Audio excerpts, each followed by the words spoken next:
ficar aqui? Né? Assim, o pessoal vai falar, ué, mas quem é o doido que vai falar, eu vou ficar aqui?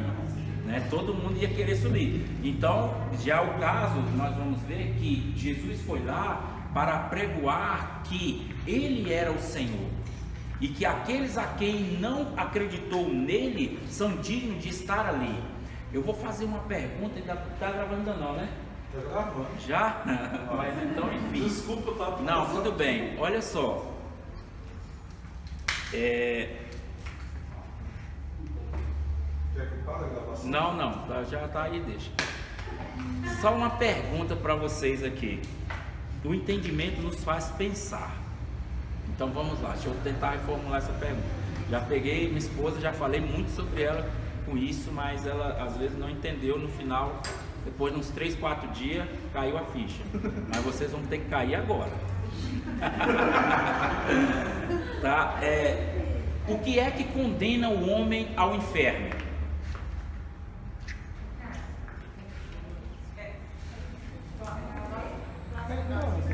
Blasfêmia, pecado, não arrependimento, Não aceitar Jesus como salvo. Falta de... exatamente. O que condena o homem ao inferno não é o pecado. O que condena o homem ao inferno é ele rejeitar Jesus Cristo como Salvador. Pecador todos nós somos, todos nós vamos ser. Mas se rejeitarmos a Ele como Salvador, aí não tem mais condição. Qual é o textual da Bíblia? Era para a gente saber de qual, hein? João 3,16. Abra sua Bíblia lá e nós vamos ler isso daí. João 3,16.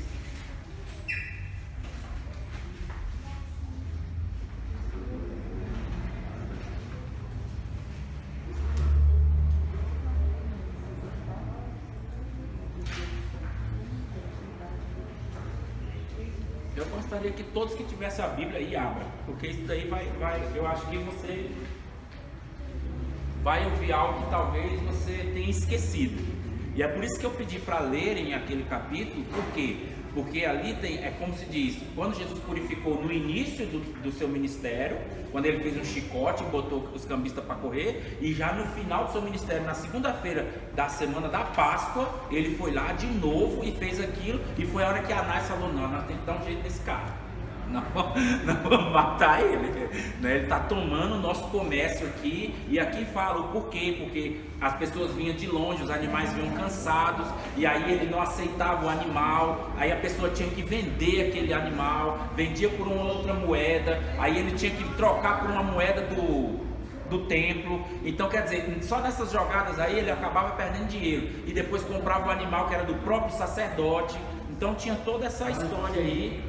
Hoje em dia não tem muito diferente dos tempos Não, antigos, sim, não, mudou só a face, né? Mas as coisas que estavam no antigo estão acontecendo hoje também.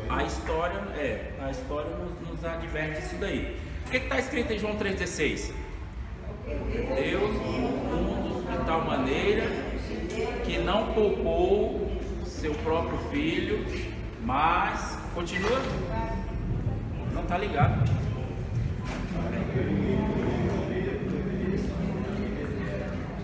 Amém? Para aquele. Aí agora vem a continuação. Até o 18. Aí deixa isso aqui que eu leio. Porque Deus não enviou seu Filho ao mundo para condenar o mundo, mas para que o mundo fosse salvo por ele. Aquele que nele crê entra em condenação, mas aquele que não crê já está julgado, porquanto não creu no nome do Filho unigênito de Deus. E esta condenação: a luz veio ao mundo e os homens amaram mais as trevas do que a luz, porque as suas obras eram más. E no caso é o 19. Então qual é a condenação? Não crer no unigênito Filho de Deus como seu Salvador. Aquele que não crê, sendo pecador ou não, ele já está condenado ao inferno. Agora aquele que crê sendo pecador ou que não seja, ele já tem uma opção, né, de salvação. É o único meio de salvação. Aí muitas vezes alguns religiosos, e pelo tempo, imaginam, não, é o pecado. Sim, é através do pecado, mas não é o pecado em si. Porque veja um exemplo, né? Até comentava com minha esposa.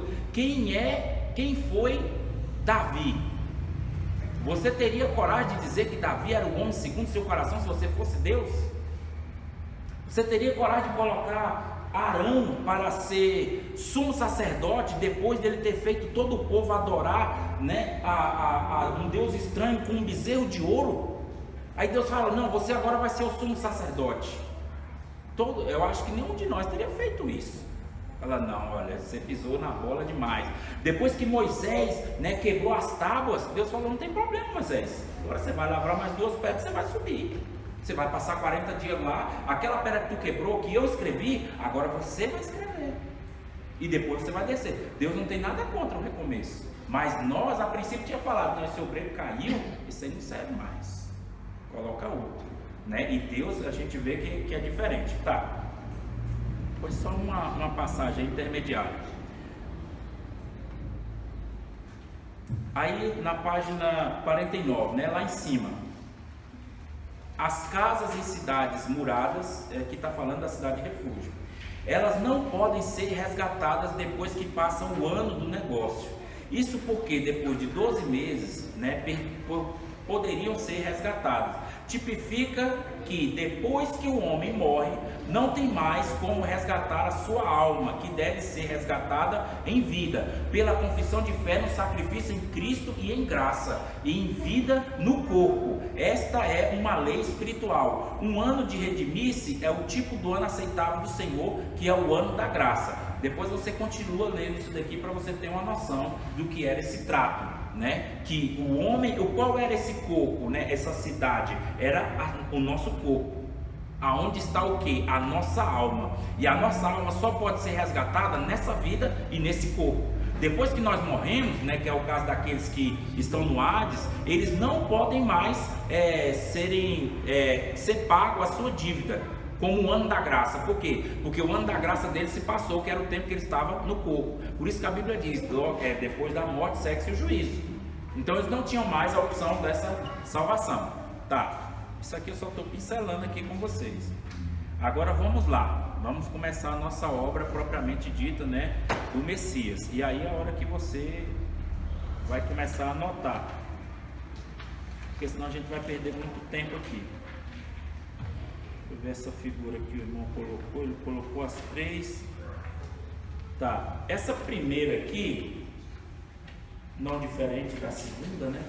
Tem esses textos aqui, depois você medita em casa, né? Essa primeira parte aqui era aquilo que a gente estava falando, né? É a primeira do lado direito aqui, né? Onde ele fala que era a igreja, que ficava os primogênitos, né? Nós citamos algo semelhante a isso na lição passada. Do lado esquerdo aqui é onde ficam as almas daqueles que não têm a Cristo, né, que estão em tormento e ainda estão lá até hoje. E essa parte de baixo aqui é a do abismo, que é onde estão os demônios, propriamente melhor dita, nessa parte aqui intermediária, né? Aí aqui está eles, aqui tem uma mesa, o seio de Abraão, né? Um desenho para identificar essa parte aí, o lugar, assim como nós imaginamos que seja, né? E aqui o abismo. E todo ele está nessa pequena parte aqui, ó, desse desenho. E hoje nós vamos falar um pouco dessa parte aqui, que é Cristo, quando ele desceu, levou eles lá para o Será e que ele voltou para terminar uma obra. Nós vamos citar um pouco sobre isso aí. Aí, vamos começar então. Abra sua Bíblia aí, Mateus 27, versículo 35 e 39. Vocês vão anotando. 27, 35, 39. Tá.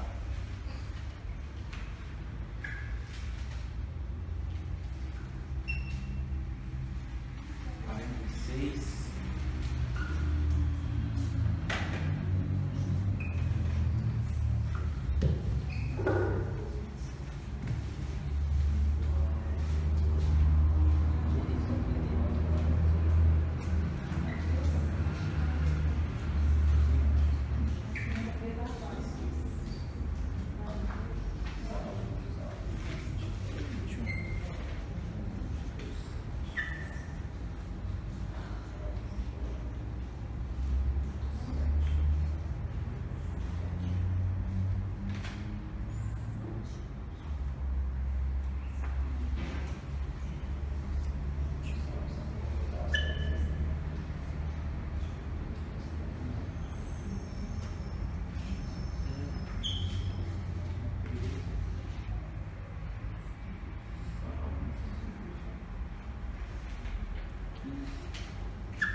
Agora vamos lá. Mateus 27, versículo 35 e 39. E depois de terem crucificado, partiram seus vestidos e lançaram sortes, para que se cumprisse o que fora dito pelos profetas. Repartiram sobre si os meus vestidos, e sobre as minhas túnicas lançaram sortes. Versículo 39. E eis que passavam por ali, lhe diziam injúrias, meneando as suas cabeças. Isso aqui os irmãos, né, aqui está citando uma das passagens, né, que falava da missiologia, da cristologia, o qual o Messias passaria por ela. E onde é que está escrito isso daí? Né? Vou citar mais um versículo aqui, que é o versículo 46, que está ali. E perto da hora nona, Jesus clamou em alta voz, dizendo: Eli, Eli, lama sabachthani. Dizendo: Deus meu, por que me desamparaste? Então abra sua Bíblia aí, Salmo capítulo 21, 22.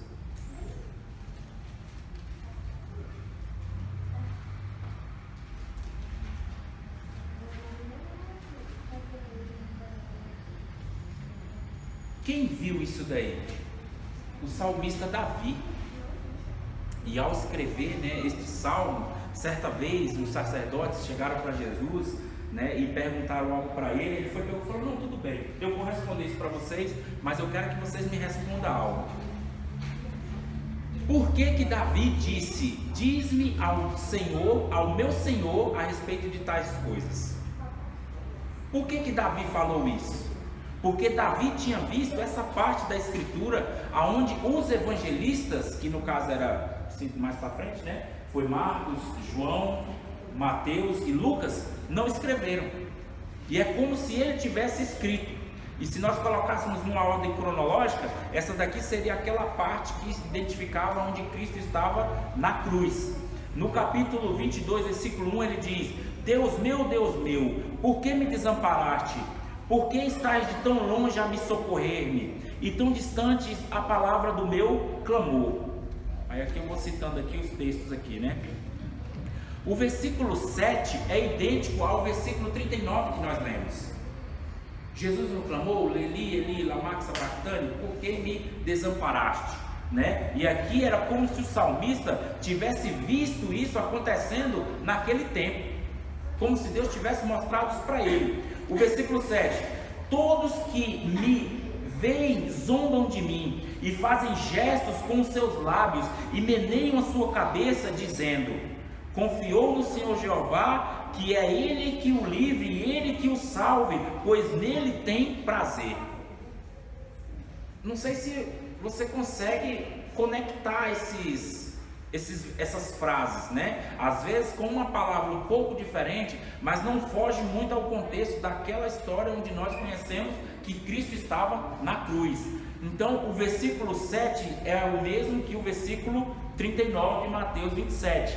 Aí vem aquela outra parte a qual nós falamos, né, de Colossenses capítulo 2, versículo 15, onde diz que Deus o destronou diante de todos em público.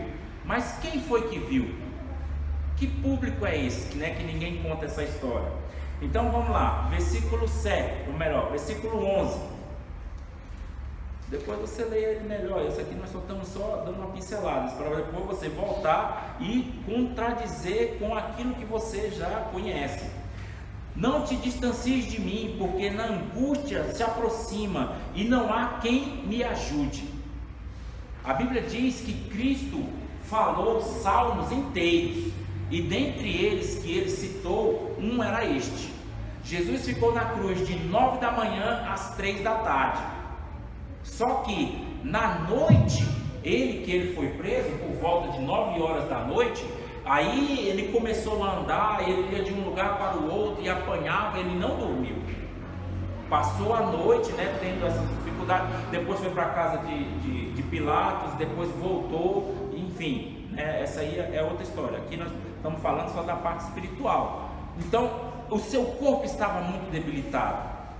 Ele tinha tido algumas, como exemplo, né, aquele filme do Mel Gibson. Os irmãos já viram ele. Aí ali foi a parte que os humanos viram, que todos viram, olha, ele morreu. Como o centurião disse, realmente ele era o Filho de Deus.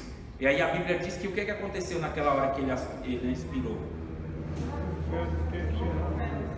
Oi? O véu se rasgou, né? Mateus 27, versículo 50. E Jesus, bradando novamente em grande voz, entregou seu espírito. Versículo 51. E eis que o véu do santuário se rasgou em dois, de alto a baixo, e a terra tremeu, e as pedras se fenderam, e os sepulcros se abriram, e muitos corpos dos santos que tinham dormido foram ressuscitados. Tá, vamos voltar lá para o Salmo 22, 11 até o 13.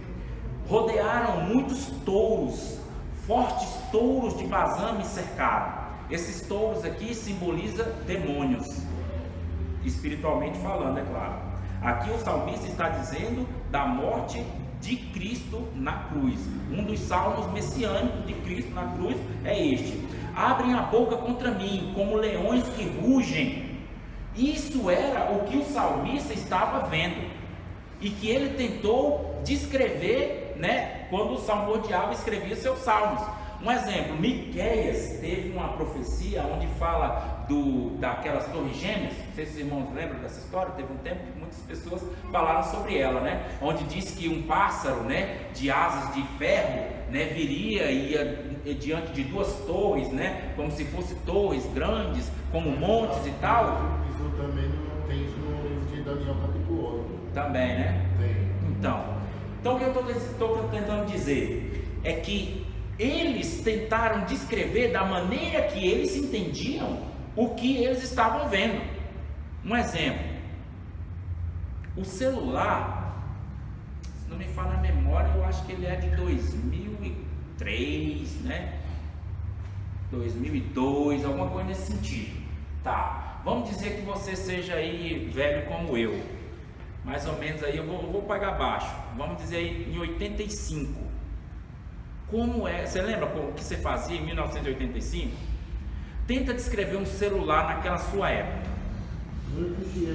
Não, eu quero que você me descreva, para que hoje a gente possa dizer, era isso aí que ele estava falando? Você está entendendo? Assim era ele, e ele via aqueles demônios como touros, como leões. Lembra da visão de Daniel? E ele falava que viu, né, os animais, e um era como um leão, né, o outro era como um leopardo. Ali era a forma que ele via, que ele conseguia expressar. E assim também é a forma que o salmista viu e tentou expressar esses tipos de demônios que estavam diante dele, ao qual ele viu, porém os que estavam ao redor não viram. Os evangelistas não viram, né, isso. Aí continuando, abra sua Bíblia aí em João capítulo 19, versículo 28. Tá aqui. João 19, 28.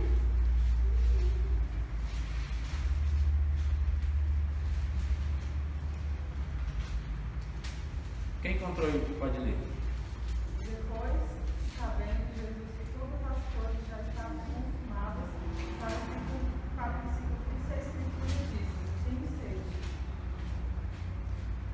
Salmo 22:15. A minha força se secou como um caco de vaso de barro, e a minha língua se apegou ao meu maxilar, e assim me deitas sobre o pó da tua morte. Ali ele estava citando a sede que ele tinha naquela linguagem do salmista. Quando Cristo foi crucificado, versículo 16: porque os cães me rodearam, e na assembleia dos malfeitores está ao meu derredor, e transpassaram as minhas mãos e os meus pés. O salmista está falando dele?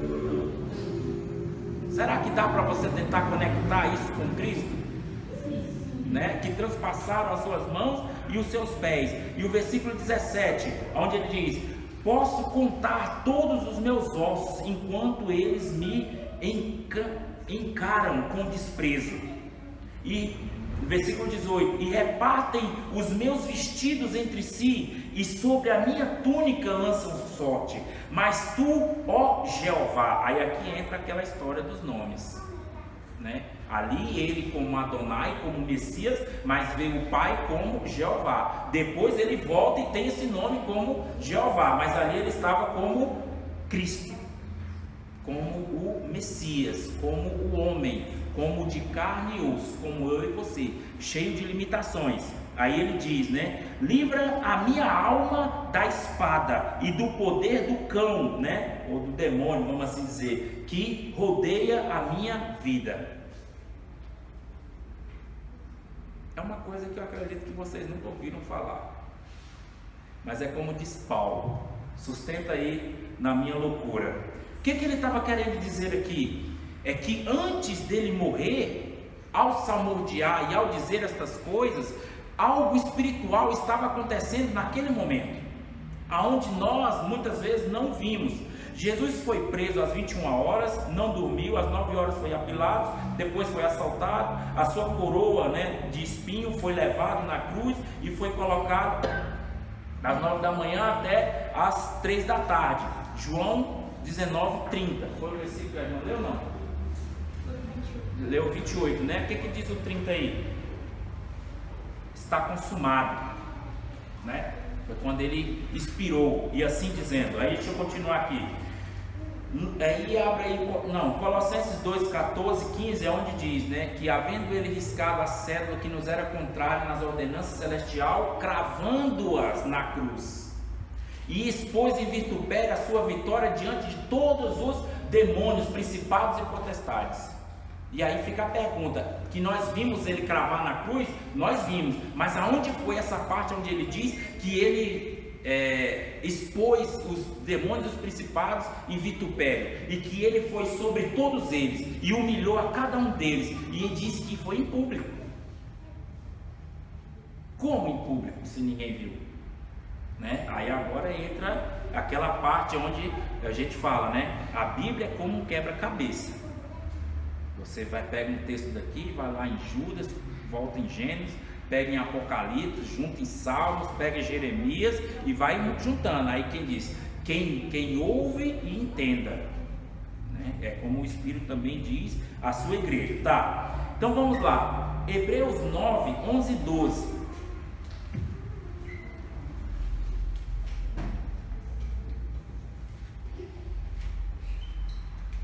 11 e 12.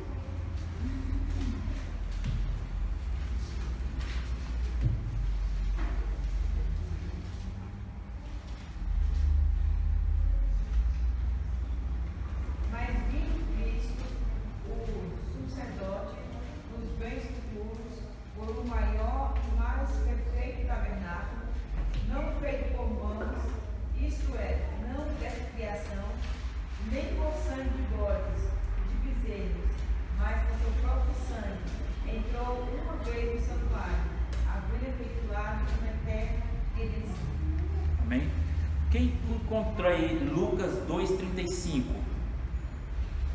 Só para ter certeza se é o 35 ou se é o 32. Onde Simeão fala, né, que ele diz, que ele profetiza quando Jesus é apresentado. Lucas 2,35. Vê se é esse mesmo.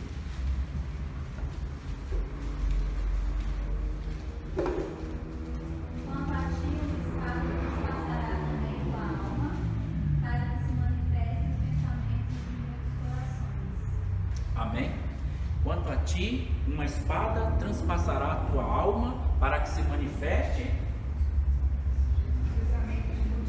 Amém? Agora a pergunta: como é que uma espada vai transpassar uma alma? Veja que ali o sacerdote, né, no caso dele, Simeão, estava falando de Cristo. Ele apresentou, disse que estava feliz porque os olhos dele viram a salvação, mas ele disse para Maria, falou: olha, uma espada irá transpassar, né, a alma dele. E lembra lá no Salmo 22, versículo 20, onde ele diz: livra a minha alma da espada e do poder do cão, né, a minha vida. E no caso a minha alma. Isso aqui é apenas um trecho que nós vamos, né, encontrá-los mais na frente. Abra sua Bíblia aí em Isaías 63, versículo 1 a 4.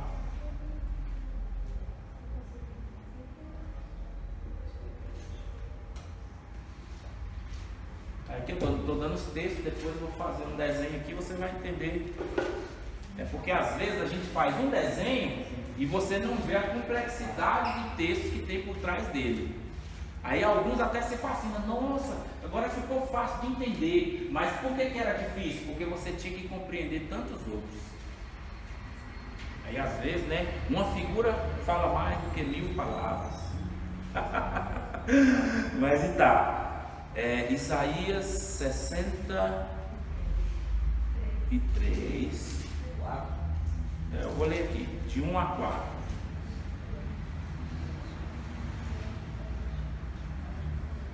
Tá. Ó Deus, Tu és o meu Deus, verdadeiramente te buscarei e a minha alma tem sede. Não, não é isso não. Acho que é 68. Ah, os irmãos já sabem, não é isso não.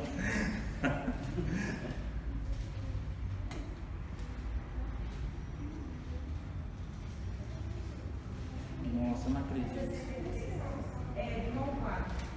Quem é este que vem de Edom? 63, 1. Ué, mas a minha tradução.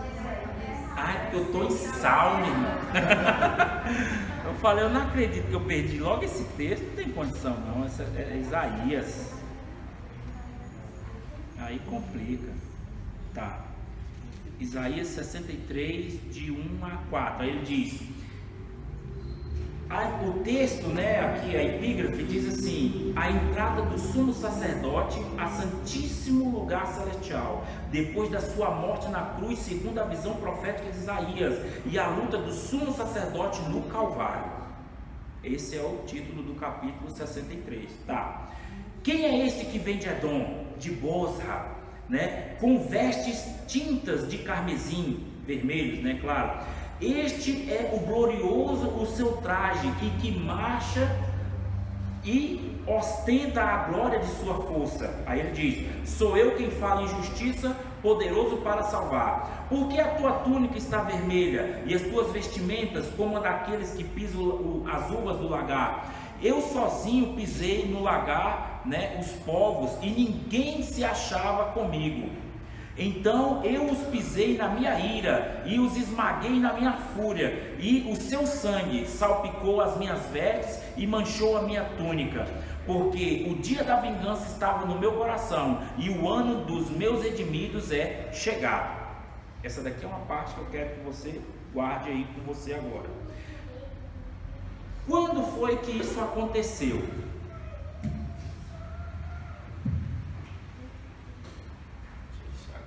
Tem que tentar fazer uma coisa que você consiga identificar depois, que está um pouco semelhante ao desenho aí, né? As 3 cruzes, que é a de Cristo.